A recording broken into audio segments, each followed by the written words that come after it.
Good afternoon, Commissioners. You just state your name for me and your... My name is Justin Harvey. I live at 103 South Osceola, Orlando, 32801. Good afternoon, Commissioners. Today I'd like to bring to your attention a potential fraud on an enormous scale happening in York County. There's now clear evidence of NASA using numerous methods to grossly mislead the public about astronauts being on the International Space Station. During interior ISS scenes from NASA's own live feed, the use of wires, harnesses, green screens, and virtual reality have been detected to achieve the appearance of a weightless environment. Examples of this include astronauts fading in and out of the screen, green screen glitches, grabbing objects that aren't really there, pulling on invisible wires, getting tangled in their harnesses, and even astronauts appearing out of thin air. This begs the obvious question. If they're really up there, why are they using Hollywood techniques to fake the footage? Now, unfortunately, I can't show you these clips in here today, but I will be sending them to you. Moving on, outside the International Space Station, during spacewalks, air bubbles have been recorded on numerous occasions. How is it possible for air bubbles to be present in the vacuum of space? I once questioned astronaut Scott Kelly about this phenomenon. His body language and answers only created more questions. In 2013, astronaut Luca Parmitano nearly drowned during a spacewalk when his helmet filled with water. This happened again just last year.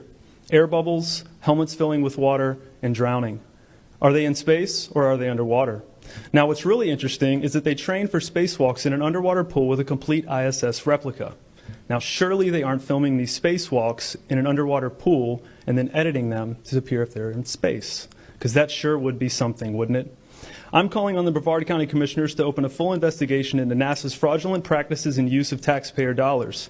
It costs NASA $3 billion per year to operate the ISS, and if they don't have a darn good explanation as to why they're faking these videos, I and the public would like a darn good explanation as to where our tax money is going.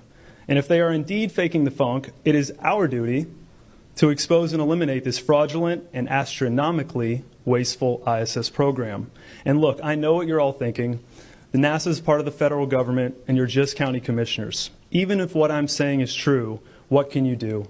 But let me remind you, not only is this happening in your county, as public officials, you have the platform and the ability to make a statement or hold a press conference, alerting the public, state, and federal authorities to investigate further. You have the power to start the conversation. Video evidence of everything I described today will be emailed to you all, and I truly hope we can get to the bottom of this. I look forward to the day that $3 billion annual budget is put towards our veterans, our homeless, maybe some of that mental health stuff the young lady just spoke about, and the revitalization of Brevard County. Thank you for your time today, and I'll be happy to answer any questions you may have. Thank you, sir.